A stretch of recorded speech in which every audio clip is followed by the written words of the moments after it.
Good morning children, welcome back to your maths class. Today we will start our chapter number 17, congruence and constructions. What is the meaning of congruence? Two figures are said to be congruent if they completely cover one another. See, these are two triangles. They do not completely cover one another, so these are not congruent. But these two triangles will cover one another completely. So these are congruent figures. Similarly, these two circles do not cover one another completely. So these are not congruent. But these two circles cover one another completely. So these are congruent. See, circles are congruent only if they have equal radii.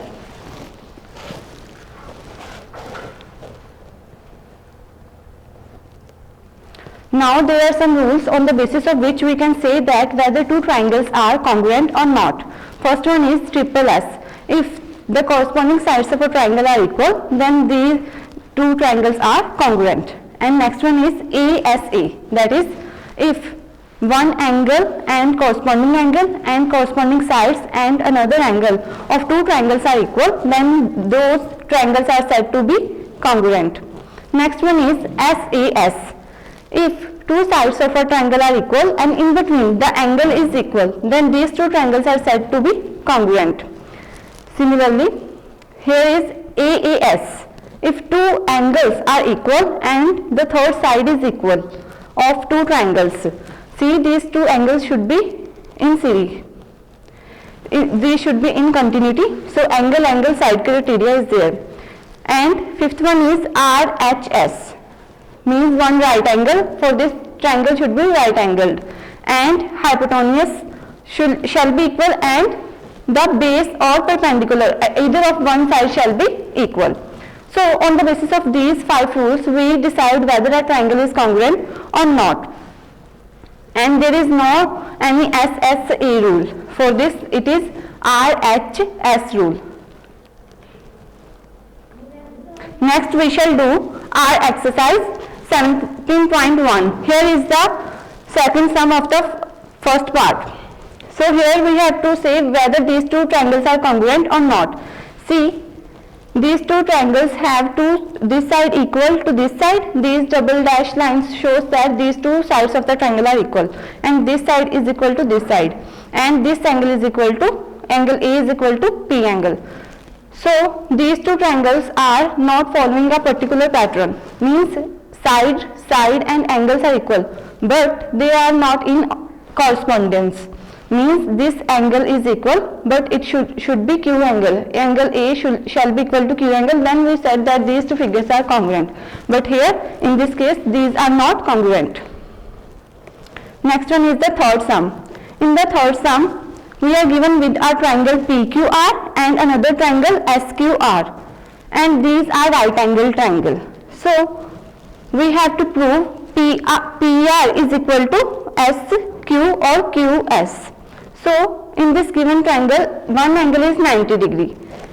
That is, angle RPQ is equal to angle RSQ, and one side is common, that is hypotenuse. QR is equal to QR and PQ is equal to SR. This is given. And from this we can conclude it follows the right hypotenuse side rule, and that is why these two triangles are congruent. Congruency is represented by this symbol. So we can write PR is equal to QS by CPCT. CPCT means corresponding parts of congruent triangles.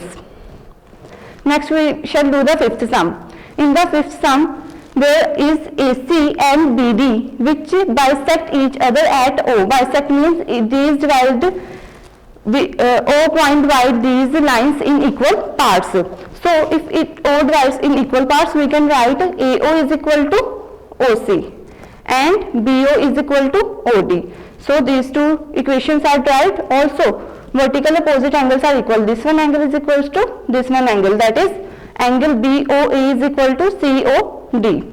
So by side angle side rule we can say these two triangles are congruent. And next part is very easy by CPCT. AB is equal to CD by applying CPCT, that is corresponding parts of a congruent triangle are equal. Next we shall do the 11th sum.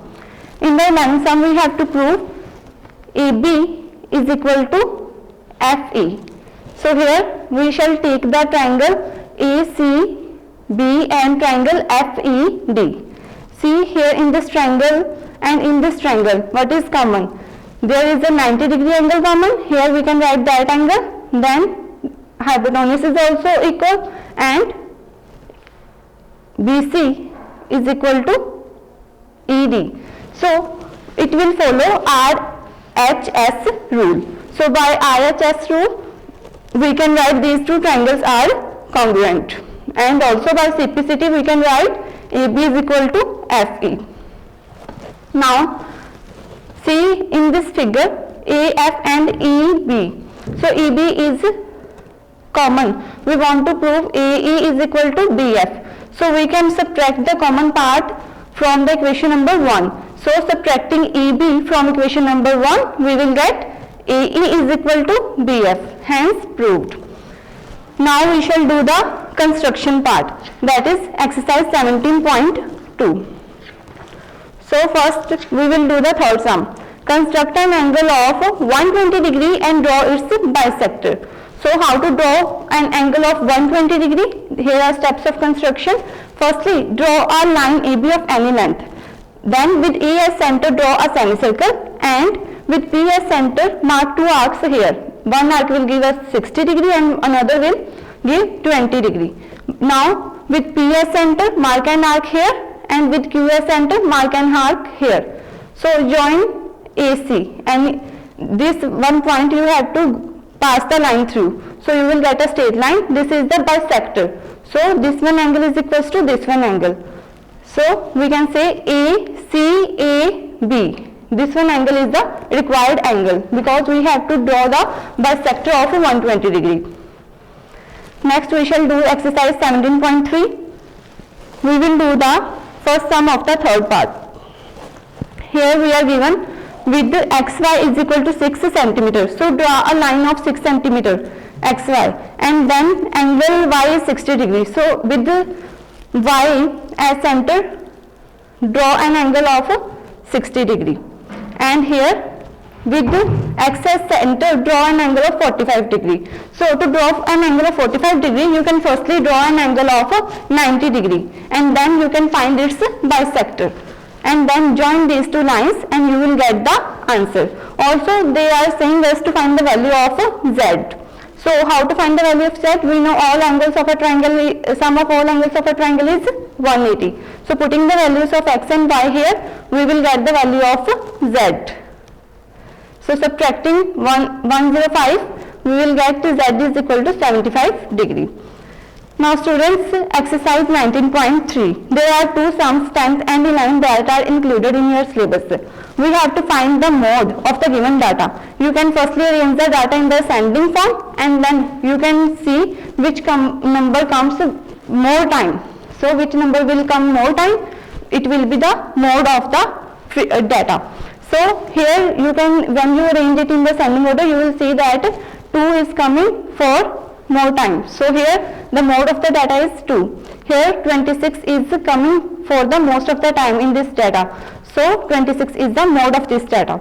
And here it is in the table form. Here is the frequency given, and here are the marks obtained by the student. So 45 marks are obtained by 17 students. So 45 is repeated for 17 number of time, means it is repeated for the most number of time. So here the mode is 45 because 45 value is repeated very frequently. So in this way you have to find the mode.